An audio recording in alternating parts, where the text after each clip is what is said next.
तो भारत के वैज्ञानिकों ने दुनिया को दिखा ही दिया कि इनके पर जो ताकत है वह दुनिया के किसी भी देश के वैज्ञानिकों के पास नहीं है। लेकिन समस्या वाली यह है कि भारतीय वैज्ञानिकों को उनकी शक्ति याद दिलानी पड़ती है, और भारतीय वैज्ञानिकों को उनकी ताकत तब तक नहीं याद आती जब तक कोई देश धोखा नहीं दे देता। और अब की बार अमेरिका की तरफ से मिले तगड़े धोखे के बाद भारतीय वैज्ञानिकों की सफलता ने एक बार फिर से दुनिया भर में तहलका मचाकर रख दिया है। क्योंकि हाल ही में भारत की डीआरडीओ यानी कि defence research and development organisation के वैज्ञानिकों ने डिफेंस सेक्टर में एक ऐतिहासिक जीत हासिल की है। दरअसल जिस कावेरी इंजन को साल 1986 से बनाया जा रहा था और इस प्रोजेक्ट में आज तक सफलता नहीं मिल पाई थी, उसी कावेरी इंजन को आखिरकार वैज्ञानिकों ने डेवलप कर ही लिया। और खबर निकलकर आ रही है कि भारत सरकार की तरफ से वास्तविक फ्लाइट में कावेरी इंजन की टेस्टिंग के लिए फाइनल अप्रूवल भी मिल चुका है।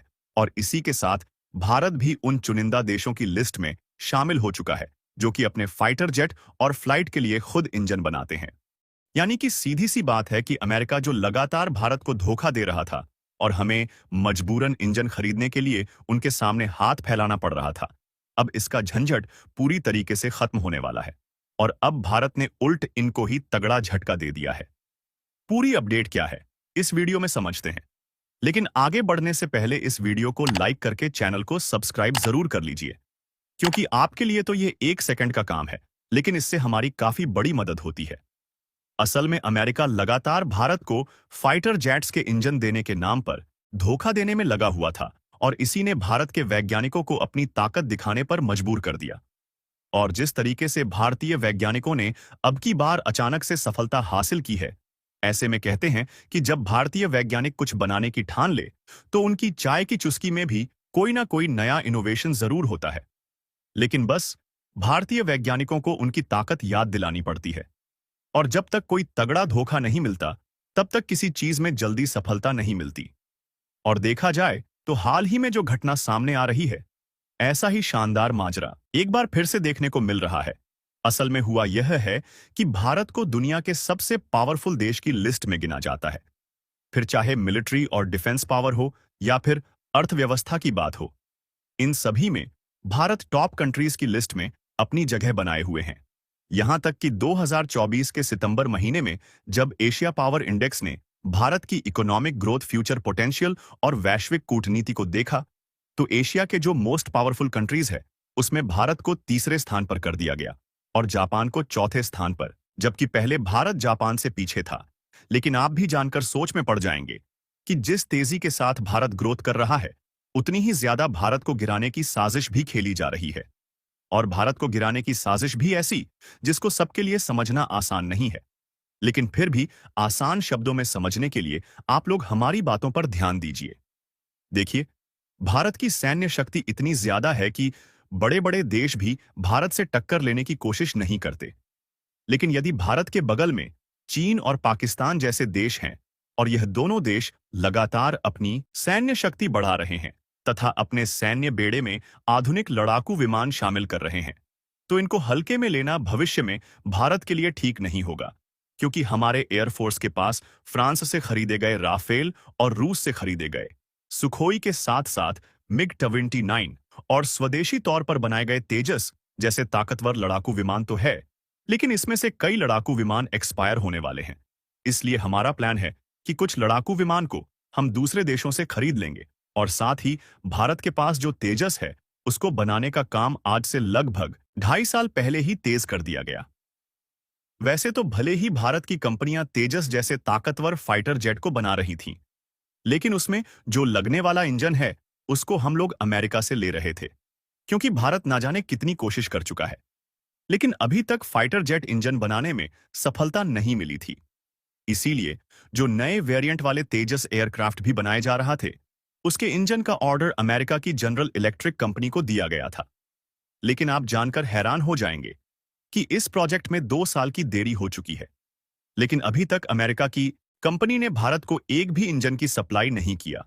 हालांकि कुछ महीने पहले इसी के कारण भारत ने अमेरिकी कंपनी पर पेनल्टी भी लगाया, लेकिन उनका कहना है कि हम 2025 में मार्च महीने तक इंजन दे पाएंगे। यानी कि 2025 में मार्च महीने तक कहने का मतलब यह है कि इस तरीके से तो भारत के इंडियन एयरफोर्स की ताकत कमजोर होती जाएगी, और यह कब तक बहाने बनाते जाएंगे, इसकी कोई गारंटी नहीं है।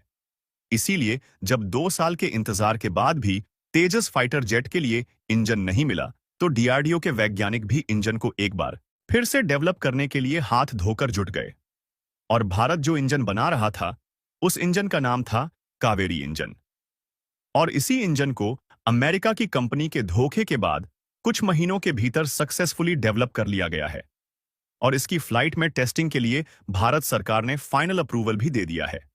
आपको बता दें कि अभी तक लड़ाकू विमान और फ्लाइट में इस्तेमाल होने वाले इंजन को बनाने की टेक्नोलॉजी केवल अमेरिका, चीन, रूस, जापान, फ्रांस और ब्रिटेन, इन्हीं 6 देशों के पास है। इसीलिए यह सभी देश विमान के इंजन बेचकर जमकर पैसे लूट रहे हैं। हालांकि अब भारत भी कावेरी इंजन के डेवलपमेंट के बाद इन्हीं चुनिंदा देशों की लिस्ट में शामिल हो चुका है। लेकिन आज हमारे डीआरडीओ के वैज्ञानिकों को कावेरी इंजन के डेवलपमेंट में जो सफलता मिली है, वह इतना आसान नहीं था, बल्कि उसके पीछे न जाने कितनी रातों की अनसुलझी कहानी छिपी हुई है। दरअसल जब भारत के वैज्ञानिक ने फ्लाइट में इस्तेमाल होने वाले इंजन को खुद डेवलप करने की शुरुआत किया, तो दुनिया ने कहा कि यह भारत के लिए यह नामुमकिन है, क्योंकि उस समय 1986 का दौर चल रहा था, और उस समय भारत के पास टेक्नोलॉजी और संसाधनों की बेहद ही कमी थी। आपको बता दें कि फ्लाइट में इस्तेमाल होने वाले कावेरी इंजन बनाने के प्रोजेक्ट पर 2000 करोड़ रुपए से ज्यादा खर्च किए गए, लेकिन इसे उपयोगी बनाने में सफलता नहीं मिल पाई, और साल 2008 में इसे भारत के तेजस फाइटर जेट के लिए अनुपयोगी का करार दे दिया गया। लेकिन इसके बावजूद भी डीआरडीओ के वैज्ञानिकों ने हार नहीं मानी, जिससे हमारे डीआरडीओ का जादू काम कर गया, और भारत को आसमान में नई ऊंचाइयों पर ले जाने वाले कावेरी इंजन का ड्राइव वर्जन तैयार है। आपको बता दें कि शुरुआत में इस इंजन का इस्तेमाल घातक ड्रोन और स्टेल्थ अनमैन्ड एरियल व्हीकल यानी कि यूएवी में किया जाएगा, क्योंकि फिलहाल के समय में जो कावेरी इंजन डीआरडीओ ने डेवलप किया है और उसकी टेस्टिंग करने ने जा रहा है, वह लगभग 50 किलो न्यूटन की थ्रस्ट पैदा करता है, जबकि हाई स्पीड में तेजस जैसे फाइटर जेट को उड़ान भरने के लिए कम से कम 85 किलो न्यूटन थ्रस्ट वाले इंजन चाहिए। हालांकि डीआरडीओ ने यह बात कहा है कि जैसे ही पहली टेस्टिंग सफल होती है, वैसे ही कावेरी इंजन की पावर को इंक्रीज किया जाएगा और 73 किलो न्यूटन के थ्रस्ट वाले इंजन बनाए जाएंगे, जो कि हल्के लड़ाकू विमान को उड़ाने में कैपेबल होगा। यानी कि तेजस के नए वेरिएंट वाले फाइटर जेट के इंजन को विकसित करने के एकदम करीब हम पहुंच चुके हैं। हालांकि इसमें थोड़ा समय जरूर लगेगा, लेकिन एक बार भारतीय वैज्ञानिकों को सफलता मिली है, तो इस बार भी सफलता जरूर मिल जाएगी। फिलहाल डीआरडीओ के की इस कोशिश को लेकर आपको क्या कुछ कहना है? अपनी राय कमेंट में जरूर दें। जय हिंद।